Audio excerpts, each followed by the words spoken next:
আকাশে বাতাসে লা লা লা লা লা লা কি রে টুনি, তোর গলার হারটা নতুনের মতো লাগছে। কবে কিনেছিস রে? দিদি, এটা টোনা আমাকে কাল রাতে উপহার দিয়েছে। এই গহনাটা আমার অনেক পছন্দ হয়েছে। হ্যাঁ, আমারও পছন্দ হয়েছে।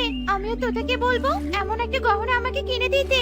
ওরা দুজন যখন এভাবে বলছিল, ঠিক তখনই সেখানে কাকুলি চলে আসে আর ওদের সব কথা শুনে টুনির গলায় থাকা গহনাটা ভালো করে পরখ করে দেখে আর মনে মনে বলে, টুনি যতই গহনার প্রশংসা কর না কেন, তোর এই গহনা বেশি দিন তোর কাছে থাকবে না। তোর এই গহনা আমার কাছে আসবে আর আমি এই গহনা পরবো। আরে কাকুলি, কি হয়েছে তোর? কথা বলছিস না কেন? আর এভাবে টুনির গহনার দিকে তাকিয়ে আছিস কেন? এই কাকুলি, পরিকল্পনার জগতে চলে গেলে নাকি? হ্যাঁ হ্যাঁ দিদি, কিছু বলছিলে নাকি? তুই তো অন্য জগতে চলে গিয়েছিলি। তা কালোর ব্যবসার কি অবস্থা? আর ব্যবসা, 3 বেলা খাবার পেতে যায়, এটাই অনেক বেশি। যাই হোক, আমি চললাম, তোমরা থাকো। এই বলে কাকুলি যে পথ দিয়ে এসেছিল সে পথেই চলে যায়। এই যা, পানি নিতে এসে পানি না নিয়ে চলে গেল। কেন যে এমন করলো কিছুই তো বুঝতে পারলাম না। আরে ছাড় তো ওই লোভের কথা। তোর গহনা দেখে মনে লোভ জেগেছে, দেখলি না কিভাবে তাকিয়েছিল? শোন টুনি, কয়েকদিন গহনাটা চোখে চোখে রাখিস। ওই লোভের কথা বলা যায় না, বুঝলি?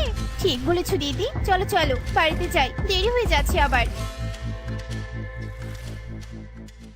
ওরে বাপরে, কে কে কে কে কে এত জোরে শব্দ করলো? ও তুমি? হ্যাঁ আমি। বাপরে, মেজাজ এত করা কেন শুনি? আর মুখটা এত ভারী করে রেখেছো কেন? কি হয়েছে বলো তো? আর কলসও দেখছি ফাঁকা। জানো, টুনির স্বামী টোনা টুনিকে অনেক সুন্দর একটা দামি গহনা কিনে দিয়েছে। আমার না ওর গহনাটা অনেক পছন্দ হয়েছে। এই রে, আমার লোভী বউ গহনার লোভে পড়েছে। না জানি এবার আমাকে কি করতে বলে। মন খারাপ করো না, আমার ব্যবসায় লাভ হলে আমিও তোমাকে একটা সুন্দর গহনা কিনে দিব। এই কথা আমি আমার বিয়ে হয়েছে থেকে শুনে আসছি। এতদিনে না তোমার ব্যবসায় লাভ হয়েছে আর না আমাকে কিছু কিনে দিয়েছো। আমি তোমার ব্যবসায় লাভ হওয়ার আশায় বসে থাকতে পারবো না। তুমি আজকে আমাকে ওই টুনির গহনাটা চুরি করে নিয়ে এসে দিবে। কি বললে? চুরি? তাও আবার আমি? অসম্ভব, আমি কোনো চুরি করতে পারবো না বউ। চুরি করা মহাপাপ, জেনে শুনে আমি এত বড় পাপ কাজ করতে পারবো না।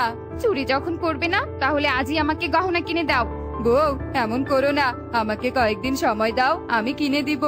আমি কোনো সময় দিতে পারবো না। তুমি হয় আমাকে গহনা চুরি করে এনে দিবে, আর নয়তো কিনে দিবে, তাও আবার আজকেই। এবার বলো তুমি কোনটা করবে? কাকুলি, তুমি লোভের বশে এসব বলছো। দয়া করে লোভটা ত্যাগ করো, লোভ ভালো নয় কাকুলি। বুঝেছি, তুমি আমাকে গহনা এনে দিবে না। বেশ, আমি এক্ষুনি বাপের বাড়িতে চলে যাচ্ছি। এই না না, যেও না, আমি আজকে রাতে গহনা চুরি করে এনে দিব। এভাবেই দেখতে দেখতে বনের বুকে রাত নেমে আসে। কালু কাক কাকুলির কথা মতো চুপি চুপি টুনির বাড়িতে আসে টুনির গহনা চুরি করার জন্য। আর অন্ধকারে গহনা খুঁজতে থাকে। আর হঠাৎ করে অন্ধকারে কালুর পা পিছলে পড়ে যায়। কালুর পড়ে যাওয়ার শব্দে টোনা টুনির ঘুম ভেঙে যায়। কালু দাদা, তুমি এত রাতে আমাদের ঘরে কিসের জন্য এসেছো? কালু দাদা, তুমি আমার গহনা চুরি করতে এসেছো, তাই তো? না মানে, মানে হ্যাঁ রে। কি তোমার এত বড় সাহস? তুমি টুনির গহনা চুরি করতে এসেছো? তোমাকে আমি কঠোর শাস্তি দিব। আমাকে দয়া করে শাস্তি দিস না তোরা। আমি ইচ্ছে করে আসিনি, আমার বউ আমাকে জোর করে এই কাজে পাঠিয়েছে। তোরা আমাকে ক্ষমা করে দে, আমি আর কখনো এমন কাজ করব না।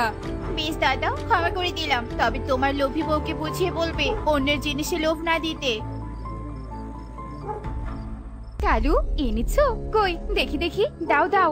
গহনা চুরি করতে পারিনি, উল্টো ধরে খেয়ে শাস্তির হাত থেকে বেঁচে ফিরেছি। তুমি কোনো কাজেরই নাও। যত সব, কত আশা করেছিলাম যে গহনা পরে ঘুমাবো, আমার স্বাদের গহনা। কাঁদো, বেশি করে কাঁদো, তবুও লোভ করো না, আমি ঘুমালাম। এভাবেই বেশ কয়েকদিন কেটে যায়। লোভের বশে বনের পাখিদের কাকুলি যার যেটা দেখে সেটাই নেয়ার জন্য কালুর কাছে জিদ করে আর কালুকে চুরি করতে পাঠিয়ে দেয়। দাদা দিদিরা, আমি নিজের ইচ্ছায় তোমাদের ছাগল চুরি করতে আসিনি, আমাকে কাকুলি পাঠিয়েছে জোর করে। আমি তোমাদের ছাগল চুরি না করলে কাকুলি নাকি ভাত দিবে না, তাই তো চুরি করতে এসেছি। তোমরা দয়া করে আমাকে ক্ষমা করে দাও। ঠিক আছে, ক্ষমা করে দিলাম। আর কোনোদিনও যদি এমন করিস তাহলে কিন্তু ক্ষমা পাবি না। এবার যা, চলে যা। ওরা কালুকে ছেড়ে দেয় আর কালু বাড়িতে চলে আসে। কাকুলির লোভের অত্যাচারে কালু বেচারি অতিষ্ঠ হয়ে ওঠে। একদিন এমন গরিব হয়ে আমার থাকতে আর ভালো লাগে না। ইস, আমার যদি অনেক টাকা আর অনেক গহনা থাকতো তাহলে খুব ভালো হতো। কালু শোনো, তুমি তো প্রত্যেকবার চুরি করতে গিয়ে ধরা পড়েছো, তাই আমি ভেবেছি আজ থেকে আমিও তোমার সাথে চুরি করতে যাব। আজকে আমরা ইগল দাদার বাড়ির টাকা পয়সা চুরি করব, ঠিক আছে? নেই, কিছু ঠিক নেই। আমি তোমার লোভের শিকার হতে চাই না, আমি ধনীও হতে চাই না। কাকুলি চলো, লোভ ছেড়ে যে অবস্থায় আছি সে অবস্থাতেই সুখে থাকার চেষ্টা করি। তুমি আমাকে একটুও সুখে থাকতে দিচ্ছ না, আর না নিজে সুখে থাকার চেষ্টা করছো। তুমি ধনী না হয়ে সুখে থাকতে চাও, আমি তোমাকে সুখে থাকতে দিচ্ছি না, তাই না? বের হও, ঘর থেকে বের হয়ে যাও, বাইরে গিয়ে সুখ খোঁজো। যাও যাও বলছি। কাকুলি রেগে মেগে কালুকে ঘর থেকে বের করে দেয়। এভাবেই কিছুক্ষণ কেটে যায়। কালু উদাস মনে বনের গভীরে চলতে থাকে। তখনই কালুর সামনে এক তান্ত্রিক চলে আসে। কি ব্যাপার রে বৎস, এভাবে উদাস মনে বনের গভীরের দিকে কোথায় যাচ্ছিস? তোকে দেখে মনে হচ্ছে তুই অনেক গভীর চিন্তায় আছিস। তো কি হয়েছে বাবা তোর? আর বলো না তান্ত্রিক বাবা, বউয়ের জ্বালায় অতিষ্ঠ আমি। কেন, কি করেছে তোর বউ? শুনতে চাও? শোনো তবে। এই বলে কালু তান্ত্রিককে কাকুলির করা সব কর্মকাণ্ডের কথা খুলে বলে। সব শুনে তান্ত্রিক বলতে থাকে, বুঝেছি, তোর বউয়ের চাপা অনেক বেশি। দাঁড়াও, আমি তোকে একটা জিনিস দিচ্ছি। এই নে পুতুল, এই পুতুলটা নিয়ে গিয়ে তোর বউকে দিবি। এই পুতুল হলো জাদুই, এই পুতুল তোর বউয়ের চাপা পূরণ করবে। যা, এই পুতুলটা নিয়ে যা।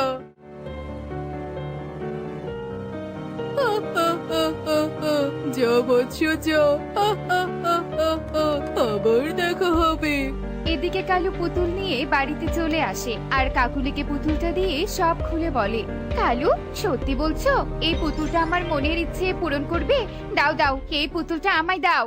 পুতুল, আমার ইচ্ছে, আমাকে অনেক অনেক টাকা দাও, আমি টাকা দিয়ে অনেক ধনী হতে চাই। কাকুলি এভাবে বলার সাথে সাথেই পুতুল জাদু করে অনেকগুলো টাকা প্রকট করে। টাকা, আহা, কত টাকা! এবার আমাদের ধনী হওয়া থেকে কেউ আটকাতে পারবে না। আমি আরো ইচ্ছে পূরণ করতে চাই। কাকুলি, একদিনে এত বেশি চাওয়া উচিত নয়। লোককে সংযত করো তোমার, নয়তো খারাপ কিছু হবে। কাকুলি, তুমি চুপ করো তো, আমার কিচ্ছু হবে না। এই পুতুল, আমাকে গা ভর্তি গহনা দাও। কাকুলির কথা শুনে পুতুল আবারও জাদু করে কাকুলিকে গা ভর্তি গহনার ইচ্ছে পূরণ করে দেয়। দেখো দেখো কালু, আমার গায়ে কত গহনা। সীতাহারও আছে। কালু, আমার খুশিতে লাফাতে ইচ্ছে করছে গো। কে লাফানোর কথা বলতে আমার লাফানো শুরু হলো কেন? আরে আরে, আমি থামতে চাচ্ছি কিন্তু পারছি না। কালু, আমাকে থামাও। আমি তোমাকে কিভাবে থামাবো? তুমি নিজেই থামো। আমি থামতে পারছি না কালু, আমার পা ব্যথা হচ্ছে। এই পুতুল, এই আমার ইচ্ছে, আমাকে থামাও। পুতুল কাকুলির কোনো ইচ্ছেই পূরণ করে না। কাকুলি এভাবেই লাফাতে থাকে। কালু, এই পুতুল তো আমার কথা শুনছে না, এবার আমার কি হবে? আমার যে পা ব্যথা করছে। এই সব কিছু তোমার লোভের ফলে হয়েছে, আরো করো লোভ। আমি আর কোনো লোভ করবো না কালু, আমাকে ঠিক করে দাও। আমি আমার ভুল বুঝতে পেরেছি। যে তান্ত্রিক এই পুতুল দিয়েছে, তুমি আমাকে তার কাছে নিয়ে চলো। ওই তান্ত্রিক বাবাই আমাকে ঠিক করে দিতে পারবে। ঠিক আছে, তুমি যখন তোমার ভুল বুঝতে পেরেছো, তাহলে চলো তান্ত্রিকের কাছে। এসেছিস তোর বউকে নিয়ে? আয় আয়, আমি তোদের জন্যই অপেক্ষা করছিলাম। তান্ত্রিক বাবা, আমাকে ঠিক করে দিন, আমি ঠিক হতে চাই। ঠিক করে দিব, তবে তোকে তোর ভিতরের সমস্ত লোককে বিসর্জন দিতে হবে। আমি সব লোভ বিসর্জন দিলাম, আমি জীবনেও আর লোভ করবো না। আমি যেমন আছি তেমন অবস্থাতেই সুখ খুঁজে নিব। দয়া করে ঠিক করে দাও তান্ত্রিক বাবা। বেশ বেশ, এই নে কালোজাম, এই কালোজামটা খেলে তুই ঠিক হয়ে যাবি। কাকুলি তান্ত্রিকের কাছ থেকে কালো জাম নিয়ে খেয়ে ফেলে আর সাথে সাথেই কাকুলি ঠিক হয়ে যায়। উফ বাবা, বাঁচলাম। আমি আর কখনো লোভ করব না। তান্ত্রিক বাবা, তোমাকে অনেক ধন্যবাদ। এই নাও, তোমার পুতুল তুমি নিয়ে নাও। কালু, চলো আমরা ফিরে যাই।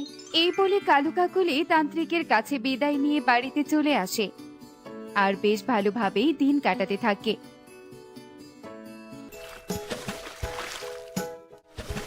এমনই সব মজার মজার শিক্ষণীয় টুনি পাখির গল্প দেখতে আমাদের পাশেই থেকো। আর গল্পগুলো কেমন হচ্ছে তা কমেন্টে জানাতে ভুলো না কিন্তু। Bye bye.